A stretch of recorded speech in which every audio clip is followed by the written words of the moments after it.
Welcome again to Jedi Mantis Tastes.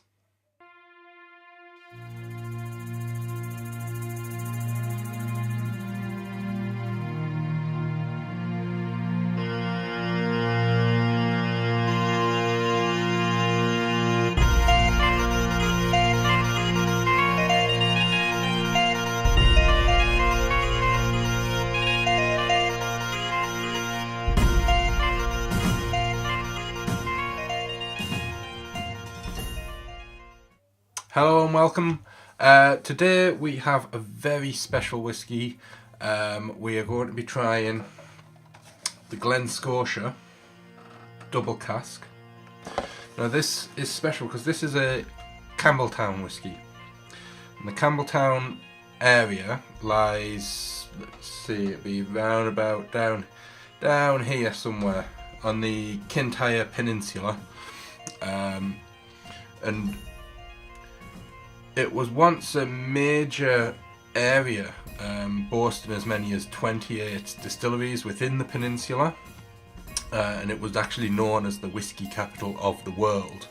However, its production has declined, and as of 2010, there are only 3 distilleries remaining in the Campbelltown region, still in production.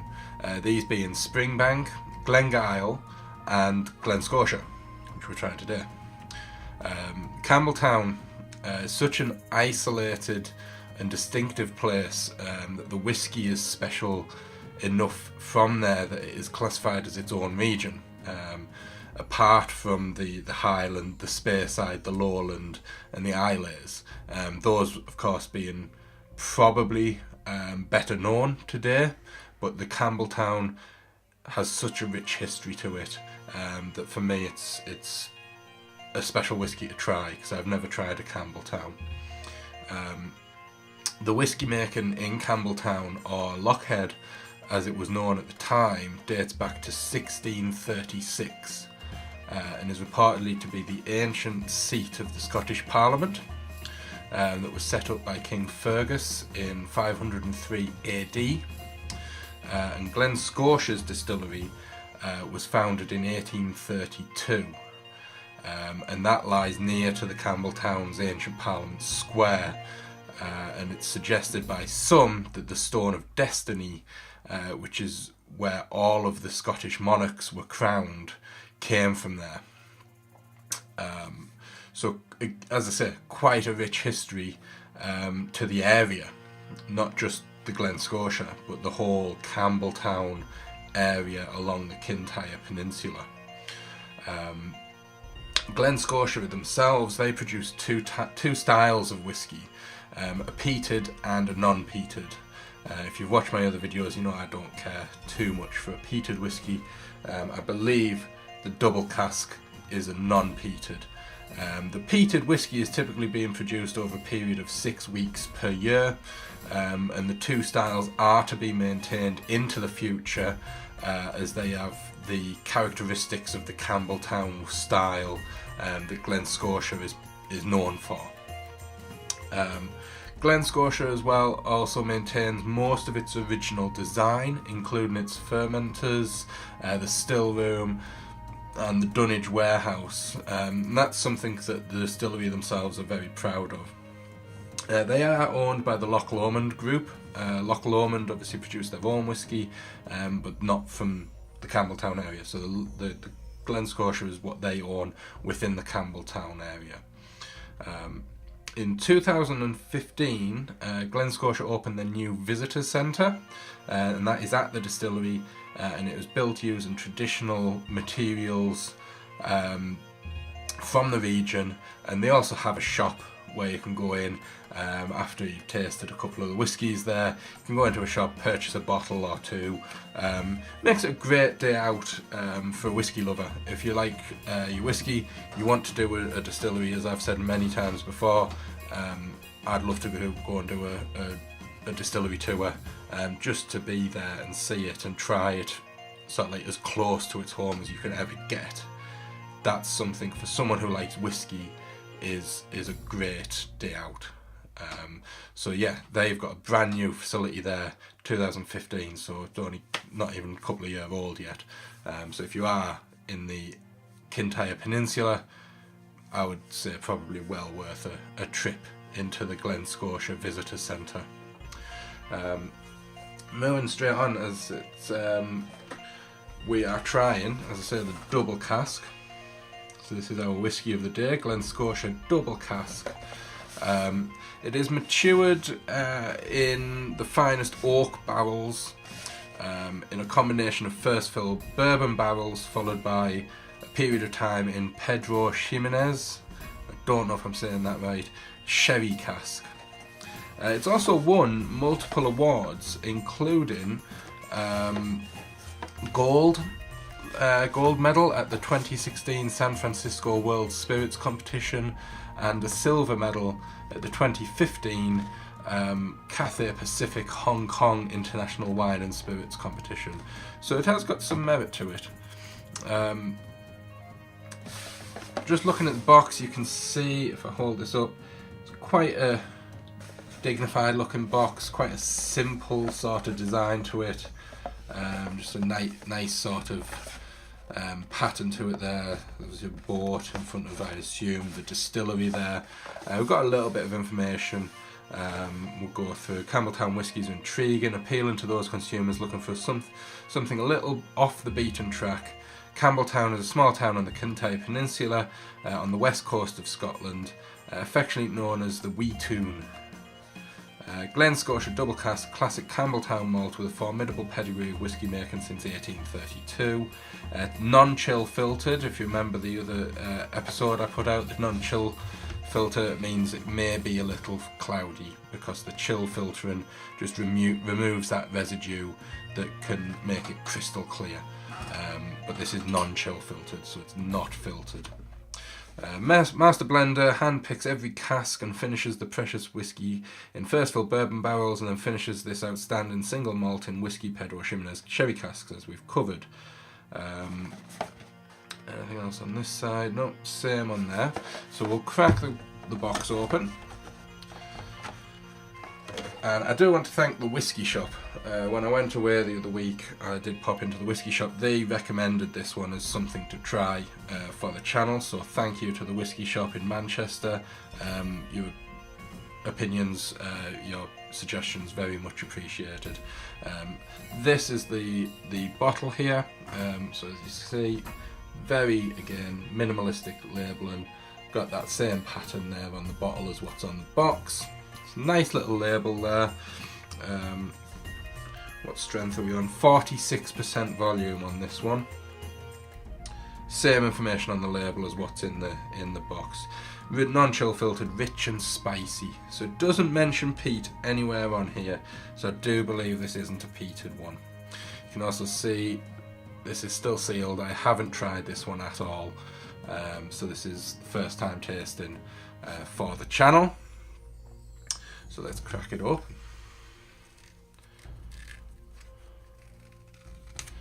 Did go in ahead of time, make sure that I could grab that little tear strip, because the first time I tried to do one it didn't go so well.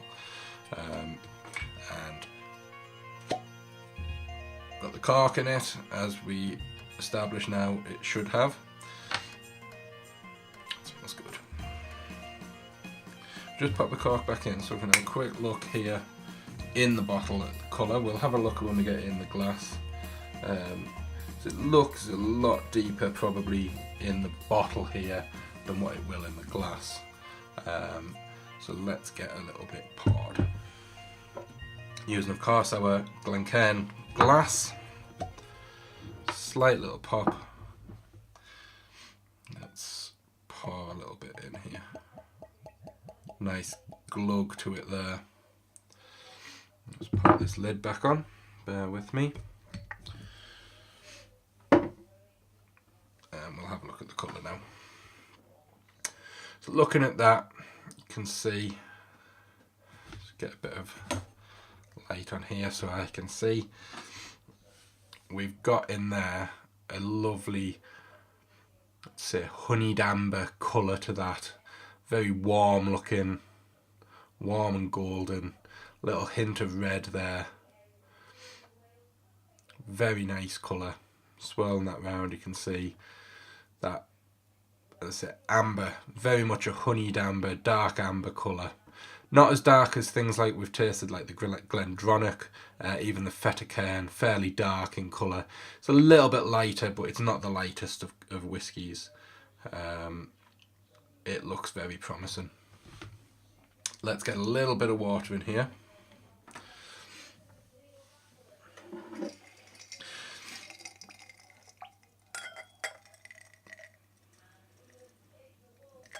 That should be enough.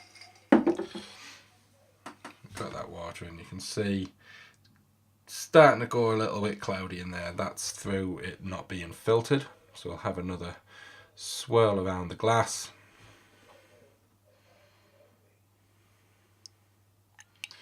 Just let that settle.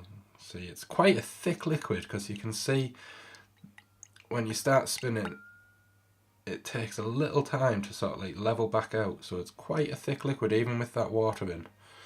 So let's go in with the nose. Smells very sweet.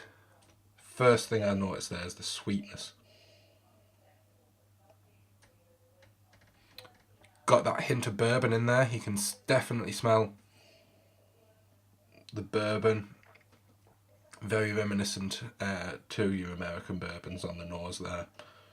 It's quite a powerful smell. Maybe not enough water in there. We'll find out when I taste it, but it's very powerful. It's very sweet. You can smell there's a lot of sugars in there. It'll be natural fruit sugars, because there's that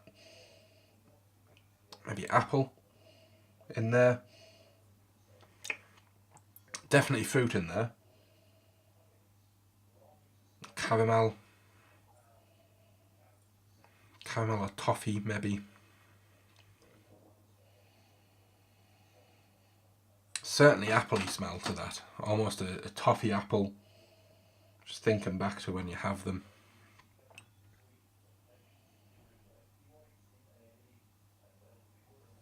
It smells delightful. Let's have a try.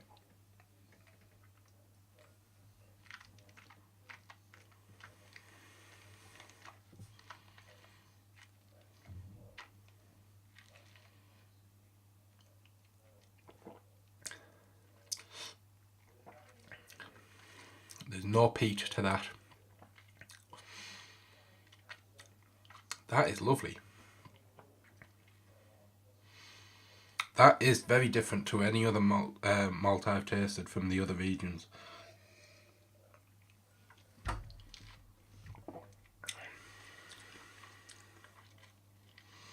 The sweetness fades over time. There's a slight tingle across the tongue, but it's not burning. It's not at the back of the throat, it's across the top of the tongue. It's not overpowerful, it's not a burn.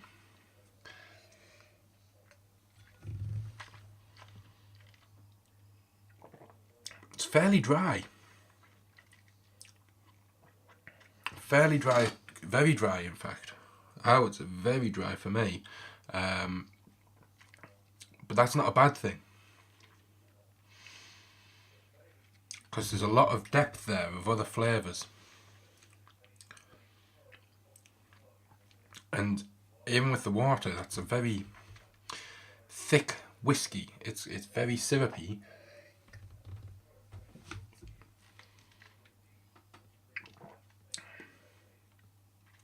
And that sweetness, the sweetness that you pick up on the nose is almost instant on the tongue when you take some into the mouth, but it fades very quickly. There's a lot happening in there.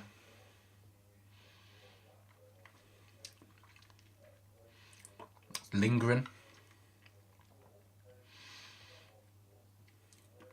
It certainly doesn't taste like a 46% whiskey.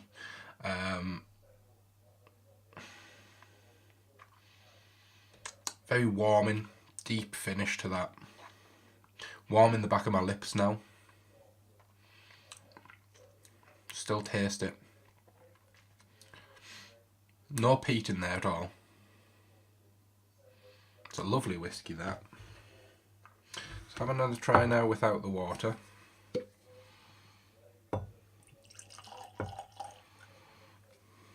See what we can find in the thicker of the liquids. Have another swirl around.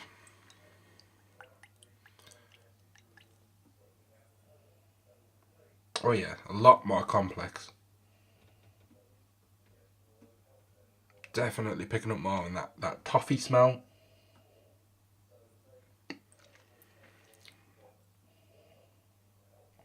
You can smell it's thick.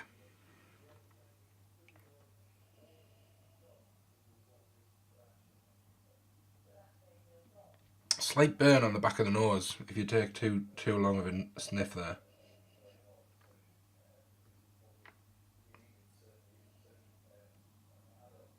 The sherry cask is adding depth, but certainly not an overpowering flavour of sherry in there. It's very hard to distinguish. Let's have a try.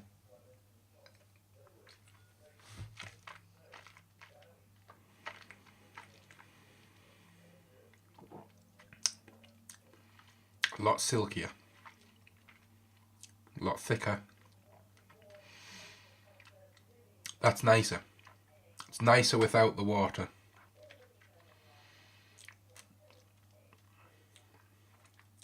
If you're not looking to distinguish flavours, definitely have that one without water.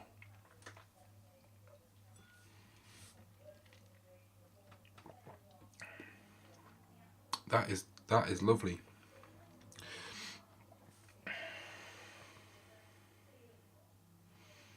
Yeah, if you're just looking for a whiskey to drink,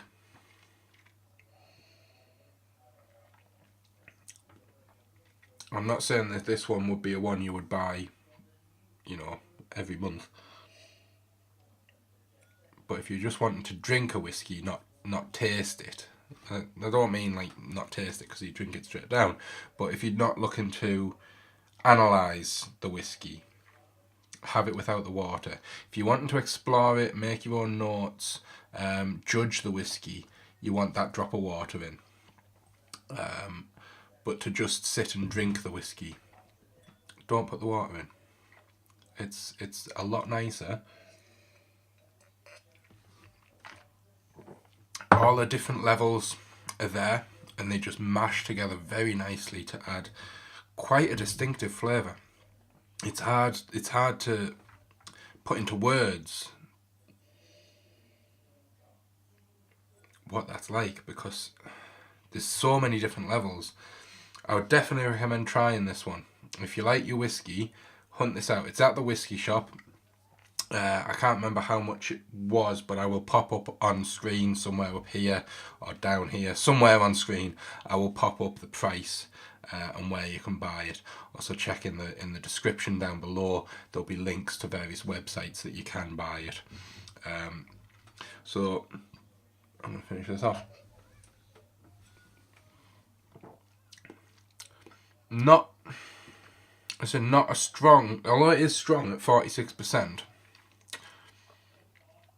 It doesn't burn like a 46% whiskey you would expect a 46% whiskey to. So that is a nice surprise. This is one I'll be keeping as much of this as I can for when I have family round. I have members of my family who do like a whiskey, so I will be keeping some of this so that they can try it when they come round. You know who you are if you watch this. So that has been the Glen Scotia double cask single malt Scotch whiskey, classic Campbelltown malt, one of 3 distilleries, and I believe from what I could find, I couldn't find an official source of this information. I believe Glen Scotia, the only distillery within Campbelltown these days that actually produces single malt. So hunt this one down. It's a good whiskey to try. And I say, very rare in terms of distilleries coming from that area. There's only 3 distilleries. It's one you will need to look for. So thank you for watching today. I like that. I do like that. That one might be a one I would buy again. I don't buy many more than once because I like to try different things. But that's something I would maybe have again to have in the cupboard for people that come round. Yeah. So thank you for watching. Thumbs up the video if you've enjoyed it. If you comment down below if you're potentially going to buy this. Comment, let me know what you thought of the videos, how they're going. If there's anything, any whiskey in particular you want me to try. Had a comment on previous video suggesting Irish whiskies. I will get to Irish whiskies, but my preference is a Scottish whiskey, so I'm going to try more Scottish whiskies than Irish whiskies. But that's not to say that there won't be an Irish whiskey added in there every now and again, so look out for that. But if there's any Scotch single malts that you're interested in me trying, comment down below. Subscribe to the channel so you can get these. We're still going on a weekly basis. Once I've used all of the whiskies I have at the moment, we will have to go to a monthly because it will become expensive. Follow me on Twitter, because next week's whiskey, I don't know what I'm trying next, but I will put a poll up on Sunday. Or I might put it up tonight. We'll put it up tonight. We'll put up a poll tonight, so follow me. As soon as you see this video, follow me on Twitter at the Jedi Mantis. The link will be in the description down below. Just click there, follow me. I'll put a poll up with 3 or 4 different whiskies that we could be trying next week. Vote for the one you think sounds the most interesting, and that's the one I'll go for next week. So do that. Join me again next week for more gaming videos, and again next Friday for another whiskey video. Thank you for watching. All of your support, all of your views, all of your likes on the videos, all of your subscriptions, they are all very much appreciated. Thank you all, and I will see you next week. Take care, guys. Drink responsibly. Bye.